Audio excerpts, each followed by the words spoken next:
পেছন থেকে এন্ট্রি নিয়ে তাদের উপর প্রেসার শুরু করেছেন রাহাত। কাম অন, আরো একটা টেক ডাউন সেখানে এসেছে, তবে প্রিমক্স থাকছে ফ্রন্ট লাইনে। তো একই সাথে দুটো টিমকে সেখানে আসলে ধরাশায়ী করার প্রয়োজন।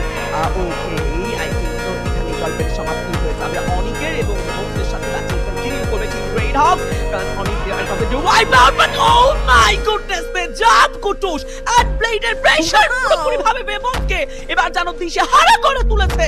বাজা শেষ প্লেয়ারটুকু কোনো মতে মঞ্চের ট্রাক নিয়ে বের হতে চাইলে সুযোগ ছিল না।